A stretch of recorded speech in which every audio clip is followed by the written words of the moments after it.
मनाली विधानसभा क्षेत्र में कांग्रेस के भुवनेश्वर गौड़ और हरिचंद शर्मा को लेकर अपनी दावेदारी जता रहे हैं। दूसरी ओर बीजेपी से गोविंद सिंह ठाकुर जीत का चौका लगाने एक बार फिर चुनावी मैदान में उतरने को तैयार हैं। ऐसे में महेंद्र सिंह ठाकुर ने भी बीजेपी से टिकट को लेकर अपनी दावेदारी पेश की है, जिससे मनाली विधानसभा क्षेत्र में काफी रोचक मुकाबला होता हुआ नजर आ रहा है। आपको बता दें कि मनाली विधानसभा क्षेत्र से अब तक भाजपा ने गोविंद सिंह ठाकुर पर दांव खेला है और वो लगातार 3 बार जीत भी चुके हैं और अब जीत का चौका लगाने के लिए चौथी बार मैदान में उतरने जा रहे हैं। लेकिन इस बार उनकी राह आसान नजर नहीं आ रही है, क्योंकि इस बार भाजपा के पुराने कार्यकर्ता और विभिन्न पदों पर रहे महेंद्र सिंह ठाकुर ने भी टिकट को लेकर अपनी दावेदारी जताई है और उन्होंने साफ कह दिया है कि यदि पार्टी उन्हें टिकट नहीं देती है तो वो आजाद प्रत्याशी के तौर पर मनाली में मैदान में उतरेंगे।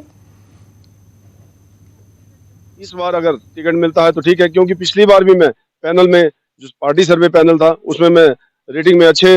पॉइंट पे था और ऊपर था, और मैंने पिछली बार भी टिकट की लड़ाई राष्ट्रीय स्तर तक लड़ी। इस बार भी पैनल में जो है, जो पार्टी सर्वे पैनल है, उसमें कहीं ना कहीं मैं एग्जिस्टिंग कर रहा हूं। मेरे कार्यकर्ताओं का सामाजिक संगठनों से जुड़े हुए लोग या पुराने कार्यकर्ता जिनकी अनदेखी हुई है, कहीं ना कहीं जो है वो उनकी चाह है कि हम इस बार अवश्य चुनाव लड़े। तो मैंने निर्णय किया कि पार्टी अगर मुझे टिकट देती है तो मैं झोली में वो पार्टी के डाल दूंगा टिकट प्रत्याशी के तौर पर। यदि नहीं मिलता तो भी मुझे जो है संघर्ष करना पड़ेगा। मुझे कहीं ना कहीं जो है आजाद चुनाव लड़ने की मेरे कार्यकर्ताओं ने और मैंने जो प्रण किया है, और मैं आजाद प्रत्याशी के तौर पर भी चुनाव